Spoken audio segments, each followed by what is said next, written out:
안녕하세요. 저는 30대 후반의 결혼 6년 차 워킹맘입니다. 최근에 시댁을 초토화시킨 커다란 사건이 있어 이렇게 사연을 쓰게 되었어요. 우선 저는 나름 베테랑이라 자부하는 15년 차 간호사입니다. 10년 전 지금 있는 병원으로 이직한 지 얼마 안 되어서 적응하기 바빠 누군가를 만날 시간조차 없었던 때에 남편이 작은 교통사고로 입원을 하게 되었고, 그때 남편을 처음 만나게 되었어요. 열정으로 가득했던 젊은 그 시절엔 하루에 4시간을 자며 쉴 새 없이 일하던 워커홀릭이었답니다. 빡빡한 스케줄 근무에 연애는 고사하고 밥 먹을 시간조차 쪼개가며 지냈었죠. 눈이 참 많이 내리던 겨울날 입원병동 야간 당직을 섰고, 남편이 깁스를 한 발로 목발을 집은 채로 다가와 수고가 많다며 따뜻한 캔커피를 건네주더라고요. 창가 앞에 놓인 작은 테이블의 첫 만남이었지만 우린 많은 이야기를 하였었고, 이후로 지루하던 나이트 근무가 계속 기다려지더라고요. 남편이 퇴원을 하던 때쯤 우린 정식으로 교제를 시작했었고, 그렇게 4년이란 연애 후 결혼에 골인을 하여 눈에 넣어도 안 아픈 제 딸을 얻게 되었답니다. 노산에 가까운 나이인지라 출산 후 몸을 회복하는 데는 시간이 꽤 걸렸었죠. 딸아이가 너무나 어려 손이 많이 가지만 워낙 일욕심이 많았던지라 아이가 돌이 지나자마자 복직을 생각했었어요. 그리고 남편에게 제 생각들을 얘기했죠. 그래, 당신이 원하는 대로 하자.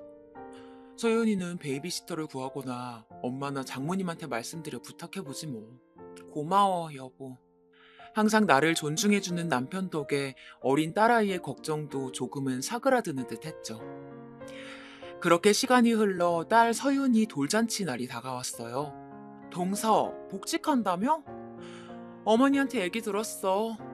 서윤이 이제 돌이야. 한참 엄마 손길이 필요한 시기라고.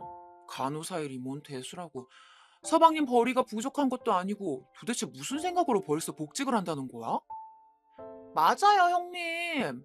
아무리 못해도 서윤이 유치원 들어가는 건 보고 복직하셔야 하는 거 아니에요? 형님 없어도 그 병원 잘 돌아갈 거예요. 다시 한번 생각해 보세요. 남편도 시부모님도 다 허락한 복직을 방해하는 자들이 있었어요. 바로 동갑내기 형님과 동서였어요. 이 둘은 대학 시절부터 원래 알고 지냈던 친구 사이였다고 해요. 아주버님과 형님은 10살이라는 나이 차이를 극복하고 만났고, 결혼 후 서방님과 동서를 소개시켜 주어 인연을 맺게 해줬다고 합니다. 현재도 같은 병원에 일하며 돈독한 우정을 보여주고 있어요. 그런 그 둘 사이에 끼기란 여간 어려운 일이 아니었어요. 더군다나 저보다 한참이나 어린데다 제 직업을 은근 무시하는 눈치였거든요. 둘은 의사이긴 하지만 작은 개인병원 페이닥터로 저처럼 월급을 받는 입장이었어요. 그럼에도 마치 의사와 간호사는 주인과 그 주인을 따르는 하인 마냥 간호사를 하대하는 모습을 종종 보여 눈살을 찌푸린 적이 한두 번이 아니랍니다. 걱정은 감사해요, 형님, 동서도. 하지만 저는 지금도 제가 빠른 복직을 하는 거라 생각하진 않아요. 저야 그 누구보다 서윤이 유치원 가는 모습까지 옆에서 봐주고 싶죠. 하지만 저도 제 일이 있고 어머님, 아버님도 모두 허락한 거예요. 그 부분은 더 이상 언급하지 않았으면 좋겠습니다. 쓸데없는 오지랖에 비꼬는 듯한 둘의 말투까지 조금은 화가 났지만 최대한 참아가며 정중히 말했어요. 그러자 그 둘은 서로 눈빛을 주고받더니 콧방귀를 끼며 귓속말을 하더라고요. 고작 의사 시다바리 주제에 무슨 대단한 일을 한다고 저러는지. 그러니까 누가 보면 병원장이라도 되는 줄 알겠어. 보이는 행동이 귓속말이지 목소리가 쩌렁쩌렁한 게 거의 다 들으라는 식으로 앞담이었어요. 더 이상 참지 못한 전 한마디 하려고 입을 떼는 순간 시어머니의 등장으로 그조차 할 수 없게 되었죠. 거기서들 뭐 하는 거니? 무슨 일 있는 거야? 시부모님은 아들만 셋인지라 저나 형님 동서를 마치 친딸처럼 예뻐하셨어요. 두 분은 왕년에 몇 개 사놓은 작은 땅들이 재개발로 이어져 지금은 10개가 넘는 건물을 관리하는 졸부시죠. 되게 보통 사람들은 쉽게 큰 돈을 얻게 되면 조금씩 성격이 변하기도 하는데 시부모님은 달랐어요. 매년 어려운 사람들을 위해 기부도 꾸준히 하셨었죠. 어머니, 저쪽에 어머니 좋아하시는 양념게장 있어서 저랑 막내 동서가 좀 챙겨놨어요. 같이 드시러 가요. 맞아요. 큰형님이 보자마자 어머니 드린다고 챙기더라고요. 그리고 여우 같은 형님과 동서는 그런 시부모님에겐 저와는 너무나도 다른 이중적인 면모를 보여주었어요. 한 번은 서윤이가 태어나기 전 만삭의 몸으로 명절을 보낼 때였어요. 하필 형님은 그 명절에 오른손에 붕대를 감고 나타났고 동서는 고열로 인해 몸져 누웠다며 오지도 않았죠. 결국 낑낑대며 혼자 전을 부쳤고 옆에서 가만히 앉아 TV나 보던 형님은 어슬렁어슬렁 부엌으로 와 부쳐진 전을 간을 본다며 맛보더니 어머 동서 동태전은 너무 비리고 동그랑땡은 너무 싱겁다. 깻잎전은 좀 짠 것 같은데. 오지전은 또 왜 이렇게 야채들이 제각각이야? 단무지는 길고 버섯은 짧고 먹기 너무 불편한데? 요리 솜씨도 이런데 간호일은 잘하는 거 맞아? 이렇게 말하며 얄밉게 굴었었죠. 다행히 과일을 사놓고 온다며 장을 보고 뒤늦게 나타나신 어머님이 음식 준비를 도와주셨고 어머님 눈치를 보던 형님도 한 손으로 조금씩 음식을 나르며 도와주는 척 하였었죠. 그때를 생각하면 말 한마디 제대로 대받아치지 못했던 제가 너무 후회스러워 아직도 우라통이 치밀어 올라요. 그로부터 며칠이 지나 시아버님의 생신을 앞두고 있었어요. 나가서 외식을 해야 할지 아니면 집에서 간단하게 식사하는 게 나을지 생각하던 찰나 형님에게 전화가 왔어요. 동서, 이번 아버님 생신 말인데 그냥 집에서 간단하게 할까 하는데 어때? 네, 좋아요. 그럼 식사 준비는 어떻게 할까요? 나랑 막내 동서가 가서 준비할게. 동서는 육아에 일까지 한다고 바쁠 거 아니야. 정말 그래도 괜찮으시겠어요? 제가 뭐라도 도울게요. 아니야, 괜찮아. 나나 막내 동서가 돌볼 아이가 있는 것도 아니고 병원에 얘기해서 1시간 일찍 퇴근하고 가서 준비하면 돼. 감사해요, 형님. 웬일로 저를 신경 써주는 게 이상하단 느낌이 들긴 했지만 둘에게는 없는 아이가 저희 집에만 있으니 진심으로 배려를 해주는 거구나 생각했어요. 그게 큰 오산이라는 걸 늦지 않게 알 수 있었죠. 그렇게 아버님 생신날이 다가왔어요. 음식 준비는 도우지 못했으니 케이크라도 사가야지 하며 어른들도 드실 수 있을 만한 달지 않은 고구마 케이크를 하나 사들고 작은 선물과 함께 집으로 찾아가 벨을 누르는데 한참이 지나도 반응이 없었어요. 5분, 10분 시간이 흘러 남편이 결국 아버님에게 전화를 걸었어요.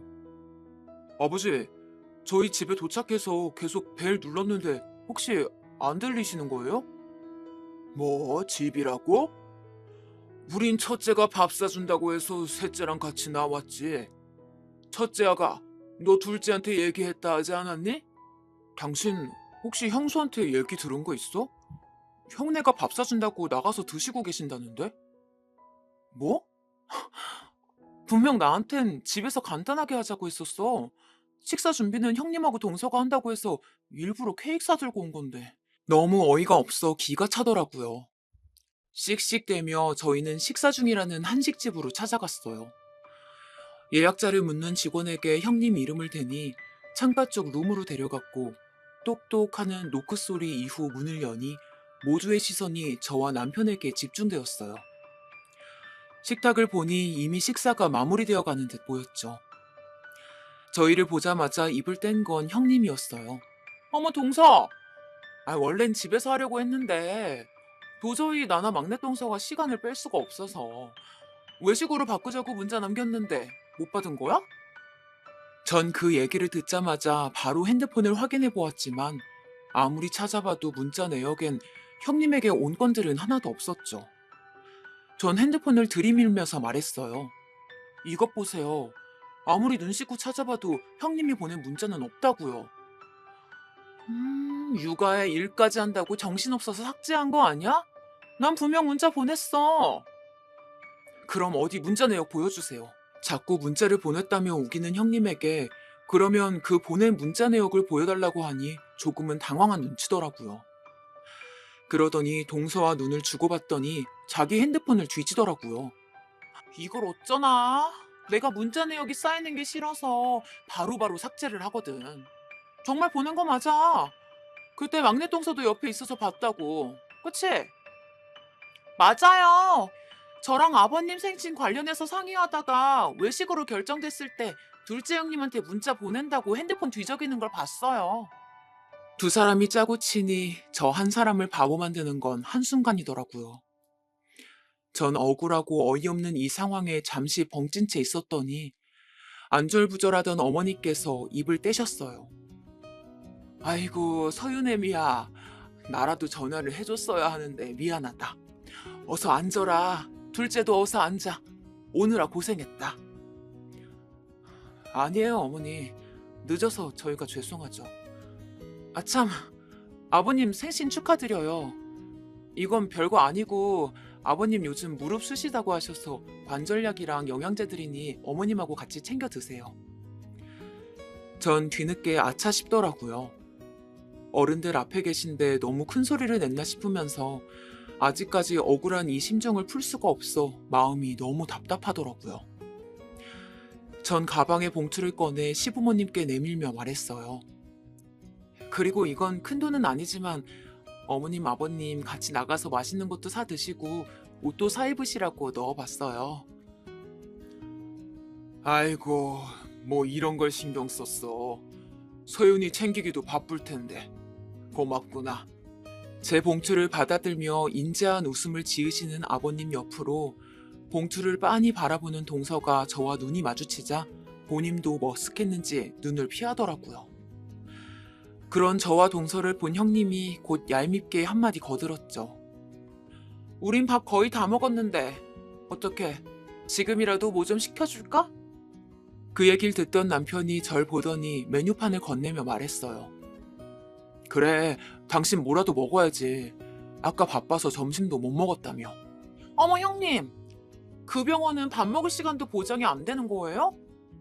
역시 대학병원이라고 해서 좋은 건 없네요. 남편의 얘기를 듣자마자 또 이때다 싶었는지 뺀질대는 동서의 입을 한 대 치고 싶었지만 휘어지지 않는 입꼬리를 겨우 올려대며 말했어요. 밥 먹을 시간이야 당연히 보장되는데 내가 속이 안 좋아서 그냥 건너뛴 거야. 제 얘기를 들은 어머님은 걱정되는 말투로 물었어요. 서윤애미, 속은 왜 안 좋은 게야? 잘 챙겨 먹고 다녀야지. 괜찮아요. 별거 아니에요, 어머님. 걱정해 주셔서 감사해요. 그럼 저희 케이크 불까요? 제 말에 남편이 상자에 케이크를 꺼내어 초를 꽂았고 저희 모두 축하 노래를 불렀어요. 수줍게 볼을 밝히던 아버님은 모두들 고맙다며 초를 불었고 저흰 박수를 친 뒤 케이크를 잘라 접시에 옮겼어요. 접시에 옮기는 건 제가 했는데 동서가 재빠르게 옮겨진 두 접시를 낚아채더니 시부모님에게 주면서 비아냥대며 얄미운 아량을 부리더라고요. 어머님, 아버님, 고구마 케이크 먹다 보면 좀 물려서 입맛에 맞을진 모르겠지만 맛있게 드세요. 그러자 시부모님은 저와 동서를 번갈아 보았고 곧 아버님이 인자한 웃음을 지으시며 말했어요. 고구마 케이크 달지 않아 우리가 먹기엔 제일이지. 잘 먹을게 둘째 아가. 고맙다. 나도 고구마 케이크를 제일 좋아한다. 잘 먹을게 아가. 뒤이어 어머님마저 좋게 말씀해 주시니 괜히 저의 어깨가 으쓱해지더라고요. 전 동서를 의기양양한 표정으로 쳐다보았고 동서는 저의 눈빛을 받았는지 저와 눈을 한번 마주치곤 곧바로 눈을 피하더라고요. 이제 와서 생각해보니 시부모님의 따뜻한 배려가 저를 더욱 힘나게 해주었다는 것을 다시 한번 느끼게 되네요. 그나저나 동서는 속이 왜 안 좋았던 거야? 지금 케이크도 잘 못 먹는 것 같네? 간호사란 사람이 본인 몸 하나 간수 못해서 다른 사람을 간호해줄 수야 있겠어? 아무리 간호사라고 해도 아침에 먹은 게 부대끼면 속이 좀 안 좋아질 수도 있고 고작 이런 문제로 다른 사람 간호하는 게 문제될 일은 전혀 없을 것 같은데요. 아침부터 뭐 얼마나 거하게 먹었길래 속이 부대껴? 이거 어머님 아버님 영양제 드릴 게 아니라 동서야말로 유산균 좀 챙겨 먹어야겠네. 서연이 이유식한다고 만든 게 양이 많아서 남은 잔반 좀 같이 먹다 보니 그렇게 됐어요. 유산균은 꾸준히 챙겨 먹고 있고요. 걱정 감사해요, 형님. 제가 조금이라도 어깨 피고 있는 걸 보지 못하는 형님은 아까 전 했던 말들을 괜히 꺼내며 걱정하는 듯 비꼬아가며 묻기 시작했고, 전 질문에 지지 않고 받아치며 마지막 형님이라는 단어에 악센트를 조금 더 세게 말하니 그제서야 형님의 입이 다물어졌어요. 아 참, 그래 서윤이는 어떻게 하고 온 거니? 장모님이 봐주고 계세요. 딸아이 이름을 듣고 아차했는지 뒤이어 묻는 어머님의 질문에 남편이 케이크를 다 먹고 포크를 내려놓으며 대답했어요. 아이고, 사돈이 고생이 많으시네. 다 늙어 어린아이 보기 힘들 텐데. 괜찮아요, 어머님. 평소엔 베이비시터가 보는데 아버님 생신이라니까 엄마께서 먼저 서윤이 봐줄 테니 데려오라고 하신 거예요. 그리고 아버님 생신 축하드린다는 말도 대신 전해드리라고 하셨어요. 허허, 사돈에게 고맙다고 전해주고 다음엔 우리 집에 서윤이 데리고 오거라. 우리도 봐주마. 네, 그럴게요, 아버님. 호탕하게 웃으며 말하는 아버님에게 방긋 웃으며 대답하였고, 그걸 본 형님이 또 태클을 걸기 시작했어요. 동서, 설마 서윤이를 베이비시터한테 맡기는 거야? 요즘 세상이 어떤 세상인데 베이비시터가 나쁜 짓이라도 하고 그러면 어떡하려고 그런 대담한 짓을 해? 나라에서 지원해주는 아이 돌봄 서비스로 검열된 시터들만 면접 보고 꼼꼼하게 뽑는 거라 믿을만 해요. 집에 맘카드 설치해서 저랑 서윤 아빠가 종종 보고 있고요. 나라에서 지원해준다고? 그건 서방님 벌이가 좋아서 지원 못 받는 거 아니야? 네. 아무래도 소득 기준은 초과라 비용은 전액 저희가 부담하고 있어요. 뭐, 그렇게도 된다니 다행이네. 침착히 하나하나 설명해주는 제 모습에 더 이상 할 말이 없었는지 여전히 비꼬는 듯한 어투로 말하는 형님을 보던 아버님이 단골 질문을 어김없이 던졌어요. 첫째 아가, 그래서 너는 언제 손주 소식 들려줄 거니? 셋째도 이제 결혼한 지 4년 넘지 않았어? 에이, 아버지, 요즘 딩크족이라고 아이 없이 사는 부부들 많아요. 아버님의 허를 찌르는 질문에 입맛이 가셨는지 형님은 케이크 조금 남은 접시 위에 탁 소리나게 포크를 내려놓았고 그런 형님 태도에 눈치를 보던 아주버님이 급하게 대답했어요. 요즘 세상이고 뭐고 난 그런 거 모르겠고 아이가 있어야 비로소 가정이 이루어지는 게야. 너희도 너무 늦지 않게 소식 들려주도록 하거라.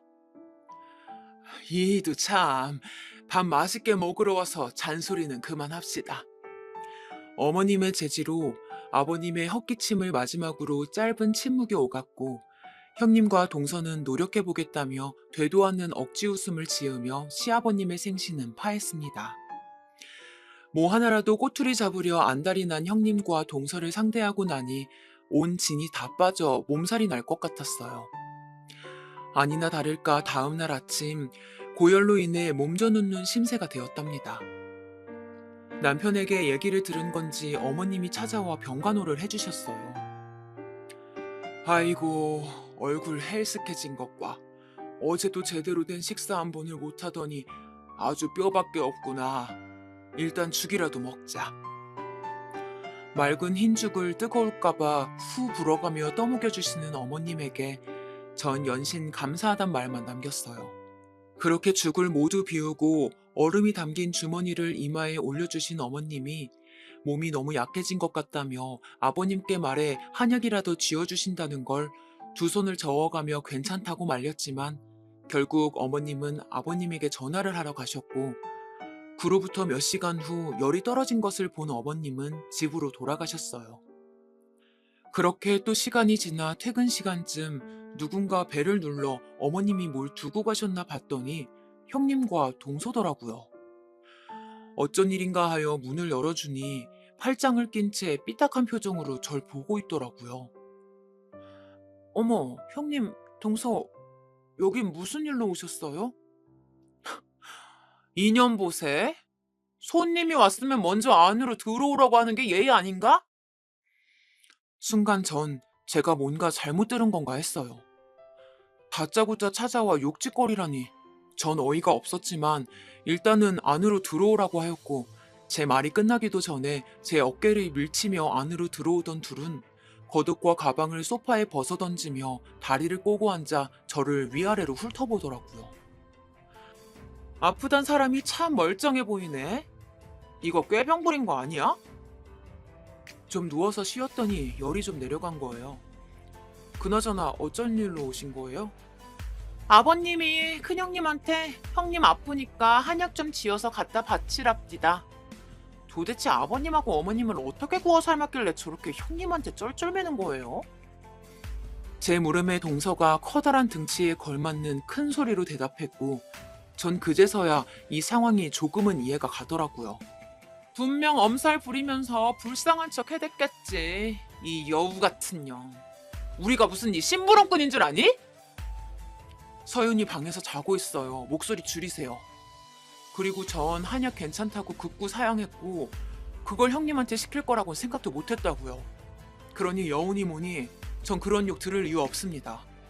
용건 끝나셨으면 나가주세요. 앙칼진 형님의 목소리가 거실에 쩌렁쩌렁 울렸고 전 행여나 자고 있는 서윤이가 깰까 최대한 침착하게 말하며 그 둘에게 나가달란 제스처를 취했어요. 그랬더니 갑자기 벌떡 일어난 형님이 제 머리채를 잡는 거예요. 인연이 끝까지 싸가지 없게 어디 형님한테 나가라 마라 명령이야! 왜 이러세요? 이거 놓으세요. 다짜고짜 잡힌 머리채에 내려간 열이 다시 오르는 것 같더라고요. 전 겨우 손을 뿌리쳤고 옆에 선 동서는 말리기는커녕 옷과 가방을 챙겨 형님에게 건네주더라고요. 너 명심해. 네가 어떻게든 두 분 꼬셔서 조금이라도 니네 목 더 챙기고 싶은가 본데 어림없어. 장남은 내 남편이고 한 번만 더 어머님 아버님한테 꼬리치는 여우짓 하면 그땐 이 정도 머리끄댕이로 안 끝낼 줄 알아?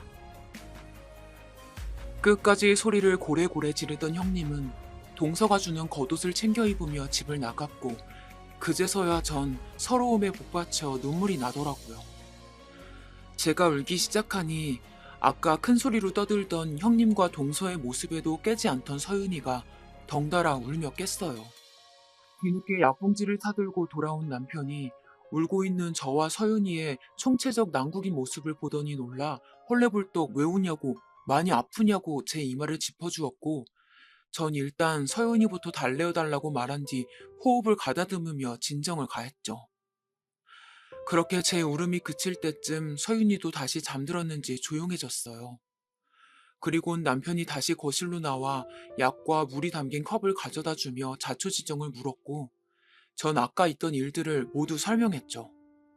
그랬더니 흥분한 남편이 당장 형에게 전화하겠다며 날뛰었지만 더 이상의 소란을 일으키고 싶지 않았던 전 겨우 말렸고 또다시 오른 열 때문에 침대에 다시 누워있을 수밖에 없었죠. 저를 보살펴주던 남편은 옆에서 아버님에게 스피커폰으로 전화를 걸었고 왜 형님에게 그런 부탁을 하셨는지 알 수 있었죠.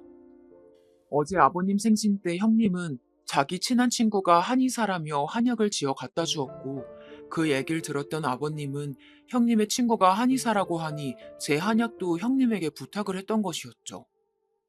아버님은 그건 왜 묻는지 물어보셨지만 전 아무 말도 말라는 듯 남편에게 입에 검지를 갖다 대며 고개를 가로지었어요. 아버님의 부탁으로 인한 오해가 이런 갈등을 빚었다는 것에 괜히 본인 탓이라 자책하실까 우려가 있었죠. 남편은 별것 아니니 쉬시라며 전화를 끊었고 또 그런 일이 있으면 바로 자기한테 전화를 하라며 으름장을 놓더라고요. 일단은 알겠다며 남편을 진정시켰고 그로부터 일주일 뒤 형님에게 전화가 오더라고요. 별로 듣고 싶지 않은 목소리라 전화를 받지 말까 고민도 했지만 어찌됐건 가족이고 언젠간 마주칠 사이니 전화를 받았어요. 그런데 웬일인지 목소리가 꽤 나긋나긋하더라고요. 동서, 별일 없지? 네, 뭐 별일이 뭐가 있겠어요. 그보다 어쩐 일이세요? 어머, 동서도 참. 우리가 뭐 꼭 무슨 일 있어야 연락하나? 몸은 좀 어때? 단순 감기 몸살이었어요. 지금은 전혀 문제 없고요. 그렇다면 다행이네. 아니, 우리 아버님이 어찌나 동서를 생각하는지 꼭 동서한테 한약을 갖다 주라고 내가 아는 친구한테 부탁해서 지금 한약 한 달치를 지었어. 그래서 이걸 좀 갖다 주려고 하는데 오늘 퇴근 후에 별다른 약속 없지? 네, 뭐 약속은 없지만 서윤이 때문에 제가 어딜 가긴 좀 어려워서 형님이 직접 저희 집으로 와주셔야 할 것 같은데 괜찮으시죠? 그럼. 뭐 나나 막내 동서가 봐줘야 할 아이가 있는 것도 아니고 우리가 가야지. 막내 동서랑 이따 7시에 갈게. 네, 그러세요. 끝까지 사근사근 전화를 마치는 형님을 보고 딱 눈치가 가더라고요. 아, 옆에 아버님이나 어머님이 계시겠구나 하고요. 그리고 시간이 흘러 퇴근 후 베이비시터를 집에 보내고 집을 간단하게 치웠어요. 하필 오늘따라 남편은 일이 늦게 끝난다고 하였고 결국 그 둘과 삼자 대면을 하게 되었어요. 약속 시간 10분 전 벨이 울렸고 전 떨떠름한 표정을 감추지 못한 채 그 둘을 맞이하였어요. 그들 또한 삐딱한 시선으로 저를 바라보며 한약 박스를 건네주었고 전 고맙다는 말과 함께 박스를 받아 식탁 옆에 내려두었죠. 그 둘은 너무나도 자연스럽게 소파에 겉옷과 가방을 내려둔 뒤 테이블에 자리를 잡아 앉았고 이후 전 미리 내려두었던 원두 커피를 찻잔에 옮겨 담아 둘 앞에 내려놓으며 말했어요. 에디오피아에서 수입해온 원두를 직접 간 커피예요. 맛이 꽤 좋을 거예요. 드세요. 어머, 병원에서 일하면서 차고 넘치게 마시는 게 커피인데 이렇게 센스가 없어서야. 동서가 일하는 병원 의사들은 동서 참 답답해하겠다. 그렇게 뜨거운 커피는 됐고, 뭐 혹시 뭐 주스 같은 건 없어? 아까와는 확연히 달라진 말투에 아까 통화할 때 옆에 아버님이 계셨겠구나 했던 제 예상은 거의 확신이 되었습니다. 전 냉장고를 한번 살펴보고 주스는 없는데 그냥 커피 드시면 안 되냐 물었고 귀엽고 주스가 드시고 싶다는 형님에게 그럼 편의점 좀 다녀올 테니 잠깐만 기다려달라고 하였죠. 동서, 난 오렌지 주스를 부탁해. 설마 내가 한약까지 갖다 줬는데 이 정도로 서운해하고 그러는 거 아니지? 네, 뭐 한약은 잘 먹을게요. 혹시라도 서윤이 깨면 바로 전화 좀 주세요. 형님, 전 콜라요. 간단하게 외투를 입고 지갑을 챙겨 나가는데 그 와중에도 원하는 음료를 외쳐대는 형님과 동서에게 꽉 쥔 주먹을 뒤로 숨긴 채 문을 닫았죠. 그렇게 편의점에서 오렌지 주스와 콜라를 사들고 가는 길에 혹시라도 서윤이가 울며 엄마를 찾진 않을까 걱정되어 맘카를 켜보았어요. 그리고 둘만 남겨진 집에 오가는 대화에 경악을 금치 못했죠. 내가 진짜 입간년 때문에 이런 심부름까지 해야 하냐? 그러게. 혜진이 너도 진짜 대단해. 나 같으면 아무리 아버님이 옆에 있어도 그렇게 곱게 전화하진 못했을 거야. 나라고 뭐 좋아서 그랬겠냐? 그 노인네들 눈밖에 나봤자 좋을 게 하나 없어 그러지. 하여간 늙으면 뒤져야 하는데 노인네들 팔팔한 게 아주 100살까지 살겠어. 야, 넌 무슨 그런 끔찍한 소리를 하냐? 생각만 해도 지긋지긋하다. 잠깐 들은 대화임에도 손발이 덜덜 떨리더라고요. 전 애써 마음을 침착하게 다잡으며 어플을 종료하였고 집으로 돌아갔습니다. 엘리베이터에 내려서 현관까지 걸어가는데 뭐가 그리 즐거운지 웃음소리가 복도를 다 울리더라고요. 비밀번호를 누르고 집으로 들어서자 둘은 언제 그랬냐는 듯 하던 대화들을 멈추고 웃음기 사라진 얼굴로 절 바라보며 말했어요. 꽤 오래 걸렸네? 저희 아파트 상가가 이쪽 동이랑 반대편에 있어서 앞에 있는 편의점이라고 해도 거리가 꽤 돼서 시간이 좀 걸렸어요. 전 오렌지 주스와 콜라를 주스잔에 따라주며 말했어요. 작은 아주버님은 오늘 많이 늦으시나 봐요? 음, 일하는 알바생이 갑자기 못 나온다고 해서 대타 뛰고 있어. 주스잔을 건네주며 대답한 뒤 드시라고 말과 함께 저도 자리에 앉았어요. 지난주엔 내가 행동이 좀 경솔했어. 그 부분은 사과할게, 동서. 무슨 꿍꿍이인지 지난주 제 머리채를 잡았던 일을 먼저 사과하는 형님에게 의심의 눈초리를 거두지 못한 채 사과를 받아주었어요.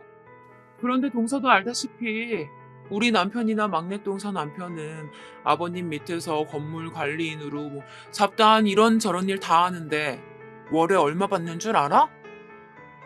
얼마나 받으시는데요? 500. 고작 500 받으면서 그 뒤치다꺼리 다 한다고. 그런데 둘째 서방님은 본인 사업이라 쳐도 월에 못해도 1,000만 원은 거뜬히 벌잖아. 네, 뭐 그 정도는 벌죠. 형님 말씀대로 본인 사업을 하는 거니까요. 동서가 뭘 모르나 본데 둘째 서방님 사업 자금을 누가 대줬겠어? 다 아버님이 대준 거야. 그런 탄탄한 기초 자본금 없었으면 그렇게 성공도 못했다고. 그래서 형님이 하시고자 하는 말씀이 뭔데요? 제 물음에 우물쭈물하는 형님 옆으로 동서가 이때다 싶었는지 큰 소리로 답하더라고요. 유산을 받지 않겠다 하세요. 건물 관리도 저희 남편들이 하는데 당연히 건물도 큰 아주버님하고 제 남편이 오롯이 받는 게 맞죠. 아니 그게 무슨 어처구니가 없었어요. 유산을 포기하라니 이 둘의 검은 속내가 뻔히 보여 슬슬 진절머리가 나더라고요. 이 얘기는 못 들은 걸로 할게. 아직 아버님 어머님 두 분 다 정정하시고 벌써부터 이 문제를 거론하는 건 아닌 것 같은데. 그럼 아버님이 동서 이뻐하니까 우리 남편들 월급 조금이라도 올려주라고 얘기 좀 해주라. 제 말이 끝나자마자 기다렸다는 듯이 말하는 형님.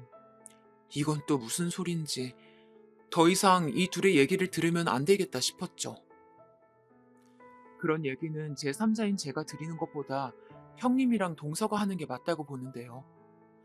이 얘기 또한 못 들은 걸로 할게요. 한약은 정말 고마워요. 잘 받았다고 저도 아버님께 말씀드리죠. 용건 끝나셨으면 돌아가 보세요. 저녁 시간대 지났는데 집 가서 아주버님하고 서방님 기다리시겠어요. 제 얘기를 들은 그 둘은 시계를 보더니 시간이 벌써 이렇게 됐냐며 불이 나게 짐을 챙기고 집으로 갔어요. 그리고 곧이어 남편이 돌아왔고 아까 제가 편의점 다녀올 동안 둘이 대화하던 녹음본을 같이 보았죠. 다행히도 저희 집 맘카는 안방을 빼곤 모두 자동 녹화되게끔 설정을 해둔 터라 제가 들은 그 짧은 대화를 제외하고 전과 후 그 둘의 대화를 긴밀히 살필 수가 있었어요. 아까 들었냐? 에디오피아 어쩌고 하면서 또 유식한 척 고상한 척 하는 거. 응, 완전 재수없어. 아, 근데 여긴 저번에 왔을 때도 느꼈는데 집이 좀 큰 것 같지 않아? 이 정도 평수면 한 50평은 되려나? 50평 훨씬 넘지. 난 아직 30평인데. 나도 그래. 근데 우리 집은 평수가 훨 작은데도 이것보다 더러운데. 여긴 집도 넓은데 청소는 잘 돼 있네. 청소하는 도우미 아줌마 쓰나 보지. 간호일 하면서 어떻게 집안 청소까지 이렇게 깨끗하게 하겠어. 하긴 둘째 아주버님 버리면 도우미 하나 쓸만하다. 그치? 나 같아도 쓰겠어. 네 남편이나 우리 남편은 생긴 것도 제일 학급이면서 거리도 변변찮고 잘못 잡은 것 같다. 둘째 서방님이 삼형제 중에선 제일 인물도 괜찮고 여러 방면으로 다 좋은데 하필 이런 늙은 여우가 물어가선. 맞아. 아우 나 진짜 아버님 건물만 아니었으면 당장 이혼했어. 아니 애초에 결혼도 안 했겠지. 이 인간 매일같이 코 골고 먹는 건 왜 또 그렇게 돼지같이 먹는지. 한 공간에 있기만 해도 닭살 돋는다니까? 그러게 내 남편은 딱 사오정에 네 남편은 딱 저팔계네. 이런 이야기를 하며 서로 키득키득 웃는 두 형님과 동서. 남편은 옆에서 보더니 주먹을 꽉 쥔 채 부들부들 떨더라고요. 그걸 본 전 잠시 영상을 일시정지했어요. 저 두 인간 살고 있는 그 30평대 아파트 우리 아버지가 형하고 동생 결혼할 때 해준 거야. 우리는 손 하나 안 벌리고 둘이 아껴감을 모은 걸로 20평대에서 옮긴 건데 그런 것도 모르고. 나는 알지 여보. 허영심만 가득 찬 저 둘이 그런 것까지 알겠어. 전 떨고 있는 남편의 두 손을 꽉 붙잡아 주었고 영상을 다시 재생했어요. 아 진짜 너무 웃겨. 근데 저 한약은 얼마 줬어? 저거 내가 버리는 약재들로 구색만 맞춰달라고 해서 얼마 안 줬어. 내가 진짜 이깟년 때문에 이런 심부름까지 해야 되냐? 그러게, 혜진이 너도 진짜 대단해. 나 같았으면 아무리 아버님이 옆에 있어도 그렇게 곱게 전화하진 못했을 거야. 나라도 뭐 좋아서 그랬겠냐? 그 노인네들 눈밖에 나봤자 좋을 게 없어서 그렇지. 하여간 늙으면 뒤져야 하는데 노인네들 팔팔한 게 아주 100살까지 살겠어. 야, 무슨 그런 끔찍한 소리라냐? 생각만 해도 지긋지긋하다. 곧이어 제가 아까 봤던 그 대화 내용도 나오더라고요. 그리고 전 저 한약을 당장 가져다 버려야겠다고 맘먹었죠. 그나저나 저번에 내가 머리채 잡고 지랄한 거 혹시 노인네들한테 떠벌리진 않았겠지? 말했다면 진즉에 우리 불려가서 뭐라 했을 것 같은데 잠잠한 거 보니까 아직 안 한 것 같은데?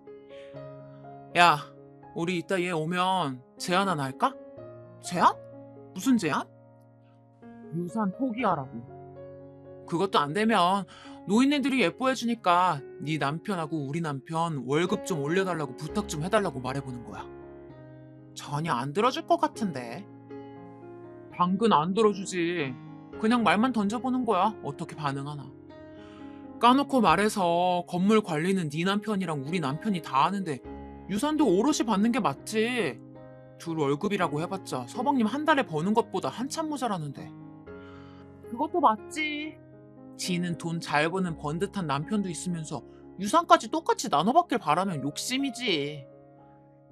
고작 간호사인 주제에 의사인 우리 둘 앞에서 유식한 척 해대고 그깟 애 좀 있다고 유난해. 아휴. 그리고 노인네들 지금 시대가 어떤 시대인데 자꾸 애 타령하냐? 맞아. 진짜 그놈의 손주 타령 아주 지겨워 죽겠어. 지금 남편인지 돼지인지 모르는 이작자랑 같이 있기도 싫어서 각방 쓰는 마당에 손주는 무슨. 너네 아직도 각방 써? 그러고 보니까 각방 쓴 지도 벌써 2년 다 돼가네. 막내 서방님은 가만히 있어? 퇴근까지만 해도 애교 부리면서 달라붙는데 피곤하다며 떼어놓고 있지. 이 집도 거의 1년째야. 너흰 뭐 그냥 거의 쇼윈도 부부네. 이제는 형님이라고 부르기 싫어진 이 여자의 마지막 말에 둘은 서로 뭐가 그리 즐거운지 하하호호 웃어대다가 곧 제가 등장하였고 비밀번호 눌리는 소리에 웃음기 싹 거친 얼굴로 저에게 했던 말 그대로 꽤 오래 걸렸네 하는 형님의 말을 뒤로 전 아는 내용이기에 욕실로 들어갔습니다. 씻고 나오니 허탈한 표정으로 가만히 핸드폰만 바라보던 남편은 곧 여자 볼 줄 모르는 바보 같은 형과 동생 때문에 제가 고생이라며 저한테 미안하다고 하더라고요. 저는 괜찮다며 남편을 토닥여 주었고 당장 시부모님께 이 영상을 보여주러 가겠다는 걸 조금만 참았다가 다음에 기회를 보고 다 같이 있을 때 말하자며 남편을 설득했어요. 물론 이 녹화 영상은 저장해 두었고 때가 되면 꼭 밝히리라 다짐하며 꽤 고단했던 하루를 마무리했어요. 그렇게 또 육아와 병원 일에 바쁜 나날들을 지내며 대학 동기들 모임이 있어 반가운 친구들을 오랜만에 만났어요. 맞다. 유진이 너 이번에 병원 옮겼다고 하지 않았어? 그중에서 제일 친하게 지냈던 유진이의 안부를 물었죠. 그러다 뜻밖의 소식을 들었어요. 땡땡 피부과라고 역 바로 앞에 있는 곳이라 교통이 편하더라고. 어, 땡땡 피부과?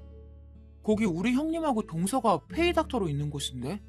알고 보니 유진이가 이직한 병원은 형님과 동서가 같이 일하는 피부과였더라고요. 뭐? 그럼 혹시 김혜진이랑 이정은 맞아? 맞아. 어떻게 얘기 듣자마자 바로 안 해? 그 둘 형님 동서 사이로 친한 거 병원 사람들 다 알거든. 그리고 여기 부원장은 고작 그렇게 둘뿐이야. 여기 병원도 위치가 좋아서 장사가 잘 되는 거지. 실력은 새 원장들 다 영꽝이야. 그나저나 그 두 부원장이 너네 시댁 식구라니 대박이다. 그 둘 병원에서 굉장히 소문 안 좋아. 그리고 유진이를 통해 들은 얘기는 더욱 충격적이었습니다. 간호사들한테 지들 스타킹 심부름은 기본이고 여기 건물주가 자기 시부모라면서 곧 자기들이 여기 병원도 인수할 거라면서 벌써부터 큰 소리 치고 다니고 더 대박인 건 여기 병원 대표 원장이랑 네 형님이라는 김 부원장이랑 서로 불륜 저지르는 걸 목격한 사람이 한 줄이 아니라는 거야. 최근에는 둘이 무슨 거래처 접대한다면서 영수증 끊어온 것 중에 모텔도 있더라니까? 그리고 네 동서라는 이 부원장은 허구한 날 밥 먹을 때마다 지 남편을 그렇게 욕을 하며 툴툴댄다. 뭐? 좀 더 자세히 말해줄 수 있어? 내가 이 병원에 이직한 지 얼마 안 돼서 회식을 했어. 뭐 환영의 명목으로 시작한 회식이었는데 그 회식 자리에서 네 동서란 사람은 그때도 어김없이 자기 남편을 그렇게 흉보더라고. 그리고 네 형수는 그날 대표원장 옆자리에 앉아 있었거든? 내가 젓가락 떨어뜨려서 죽는다고 식탁 밑으로 들어가니까 서로 손을 잡고 있더라고. 그때 소문이 사실이란 걸 확신했지. 유진아, 혹시 그걸 증명할 수 있을 만한 걸 내가 받아볼 수 있을까? 이런 중요한 내용을 나만 알기도 뭐하고, 그렇다고 증거 없이 말하긴 리스크가 너무 커서 그런데 부탁 좀 해도 될까? 두 손 꼭 잡고 부탁하는 제 모습을 본 유진이는 흔쾌히 부탁을 들어주기로 하였고, 이 엄청난 내용을 전 집에 가자마자 남편에게 얘기했습니다. 그게 사실이면 얼른 형이나 진욱이한테 얘기해야지. 안 돼, 여보. 지금 말하면 괜한 불화만 일으킬 뿐이야. 우리 둘의 말뿐인 얘기를 아주버님하고 서방님이 과연 믿을까? 내가 유진이한테 부탁해 놓은 게 있으니까 조금만 기다려보자. 제대로 된 증거를 잡으면 그때 얘기하자. 제 얘기를 들은 남편은 당장 아주버님과 서방님께 전화를 하려 했고 전 겨우 말려 진정을 시켰죠. 그리고 일주일이란 시간이 지나 저에게 두 가지 소식이 전해졌어요. 하나는 친구 유진이에게서 온 소식이었어요. 증거를 잡았다는 연락이었죠. 때마침 병원에 도난 사건이 있어서 원 내에 CCTV를 돌려봐야 했고 그 안에 형님의 불륜 현장도 있었다는 거예요. 대표 원장실에서 부둥켜 끌어안으며 키스하는 형님과 대표 원장의 모습이었어요. 그 장면을 유진이가 사진으로 촬영한 후 핸드폰으로 넘겨주었고 전 듣기만 했던 형님의 불륜 장면을 바로 목격하니 뻔뻔하기 그지없는 이 둘의 모습에 소름이 다 돋더라고요. 그리고 남은 한 소식은 제가 간호생활 15년 만에 드디어 수간호사로 승진했다는 소식이에요. 제 사수이자 직장 상사였던 수간호사 언니가 늙은 어머니 복량을 위해 시골로 내려가야 해 관둘 수밖에 없었고 그 자리를 제가 대신하게 된 것이죠. 대학병원 치곤 비교적 빠르게 수간호사가 된 격이었어요. 저는 이 승진 소식을 제일 먼저 남편에게 알려주었고 저보다도 더 기뻐해주며 퇴근길에 제가 좋아하는 케이크와 와인을 사올 테니 일을 마치자마자 집으로 늦지 않게 들어오라며 축하해 주었죠. 이후 친정집에 전화하여 소식을 말해 주었고 친정 엄마는 곧 눈물을 흘리며 축하해 주셨어요. 아유, 고생 많았다. 고생 많았어. 정말 축하한다. 고마워요. 근데 엄마 지금 울어? 왜 울고 그래? 울긴 누가 울어. 엄마가 좋아서 그래. 너가 그동안 얼마나 많이 고생했는지 알아서. 처음 병원 실습한다고 나갔을 때 매일같이 울고 들어와서 엄마가 얼마나 마음이 안 좋았는데. 엄마는 언제적 얘기를 하고 그래요. 울먹이며 말하는 친정 엄마의 진심 어린 말에 저 또한 눈물이 날 것 같았죠. 부유한 시댁과는 다르게 저희 집은 지극히 평범한 집안이었어요.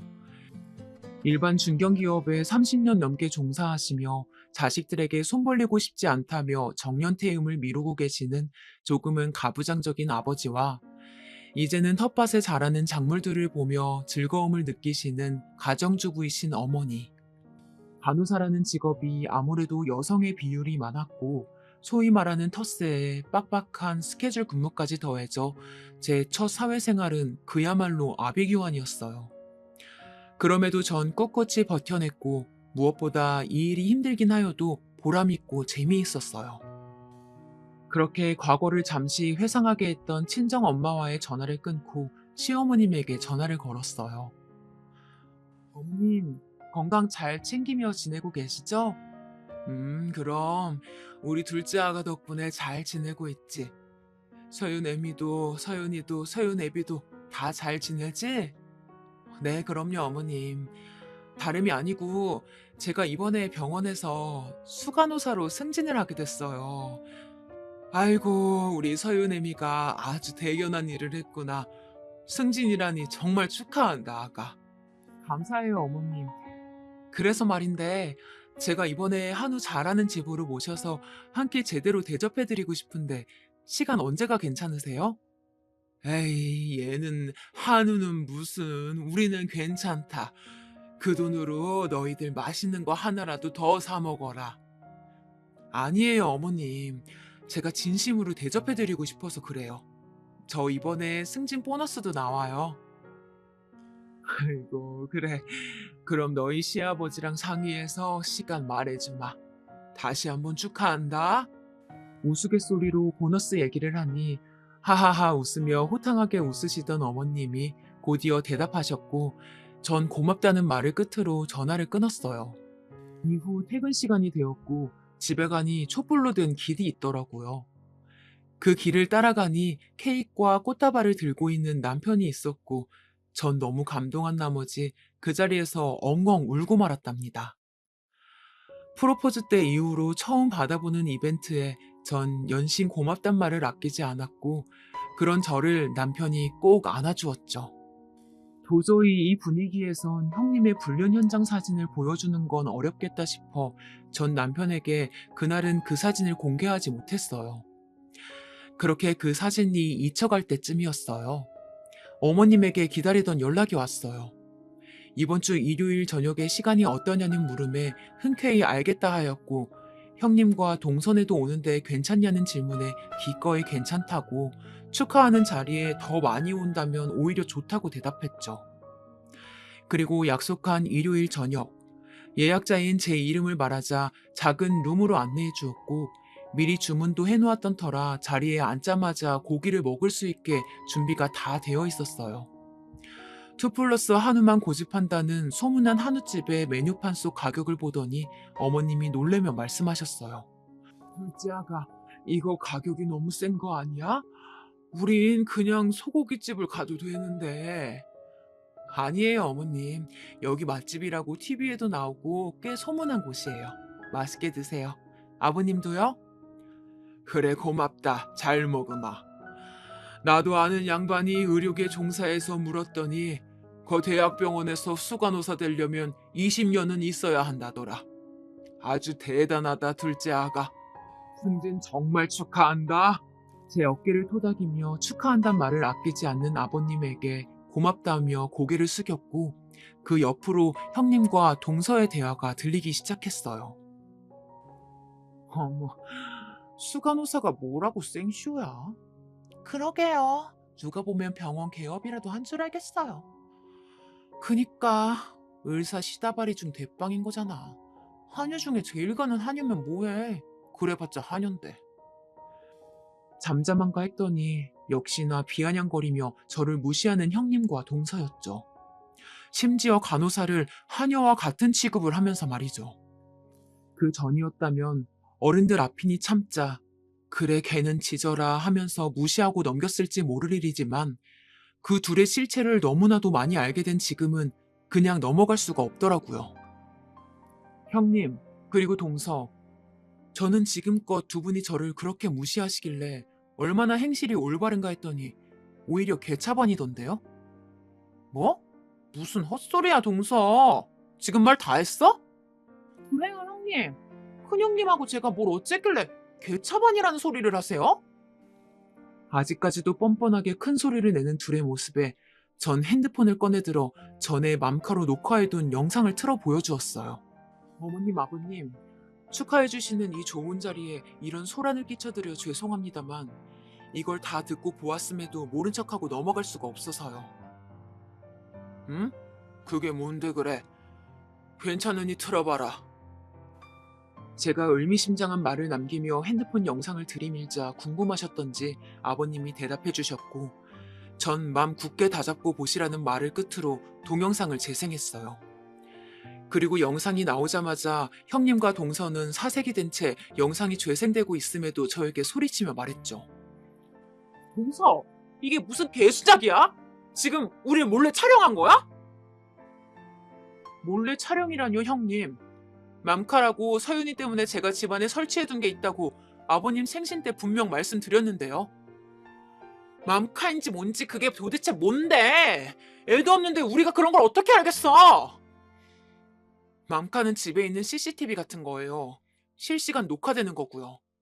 본래 목적은 아이를 지켜보기 위함인데 이런 식으로 쓰일 줄은 저도 몰랐네요. 전 다른 분들이 혹여라도 놓치는 장면이 조금이라도 있을까 시끄럽게 소리치는 형님의 말에 대답하면서 영상을 잠시 정지했어요. 당신 조용히 못해? 재수씨, 어서 영상 마저 틀어보세요. 전 아주버님에게 고개를 끄덕이며 영상을 다시 재생하였고 어머님과 아버님은 본인들의 뒷담화가 나오자 허업하며 숨을 들이키신 후 아이고 아이고 하며 무릎을 치며 우셨어요. 아니야, 이거 아니야 여보. 어머님 아버님, 이거 아니에요. 이게 아니면 도대체 뭐가 맞는 건데. 각방 쓰자면서 나를 피할 때부터 알아봤어야 했는데 넌 나를 사랑한 게 아니야. 우리 집 돈을 사랑한 거였어. 그제서야 사태 파악이 된 건지 잠시 멍 때리던 동서는 뒤늦게 제 핸드폰을 빼앗으려고 하였지만 제 남편이 그걸 막아섰죠. 그리고 이어진 서방님의 말에 동서는 울며 용서해달라고 빌었고 서방님은 조용히 하라며 동서를 밀쳤어요. 그리곤 바닥에 널브러진 채 자포자기한 얼굴로 울던 동서는 형님을 손가락질하며 소리쳤어요. 이 일꾼인 거 다 인연이라고. 난 그냥 따랐을 뿐이야. 더 약은 건 바로 얘라고. 너 진짜 조용히 못해? 이후 서방님은 동서가 더 이상 말을 잇지 못하도록 입을 큰 손바닥으로 막았고 형님은 아주버님에게 계속 아니라며 자기가 함정에 빠졌다는 말만 되풀이했죠. 어느덧 영상은 형님과 동서가 저희 집을 나서는 것까지 모두 재생이 되었고 전 다시 핸드폰을 가져와 하나의 사진을 찾아 아주버님 앞으로 보여주었어요. 바로 형님의 불륜 현장이었죠. 아주버님은 떨리는 몸을 주체하지 못한 채 형님에게 따귀를 날리셨고 그렇게 제 승진 축하 자리는 풍비박산되었답니다. 자세한 얘기를 이후 남편에게 들어보니 형님과 동서는 결혼 전부터 건물주 아들인 걸 알고 계획적으로 아주버님과 서방님에게 접근하였고 유산을 건네받으면 본인들 이름으로 건물 몇 채 돌리고 이혼하려는 목적이었다고 해요.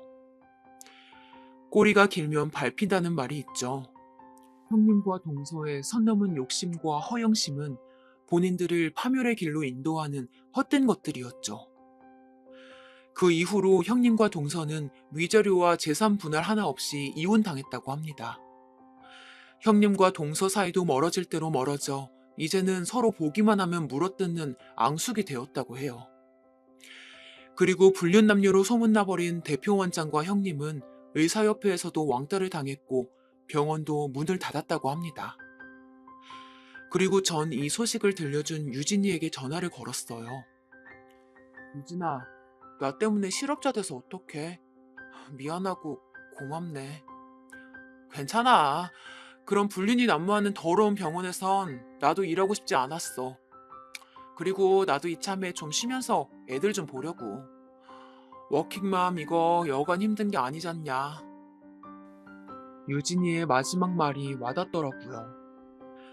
대한민국에서 워킹맘으로 살아간다는 건 아직까지 꽤 힘든 일인 것 같습니다.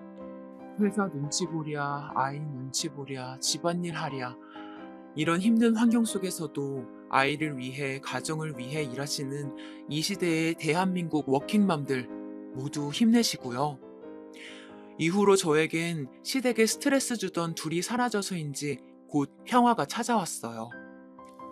모든 일이 밝혀지던 그 일이 있고 이후 며칠이 지나 둘째 임신 소식을 들었고 이 소식은 모두에게 지금까지 일들을 씻어줄 만한 힘을 가져다 주었답니다.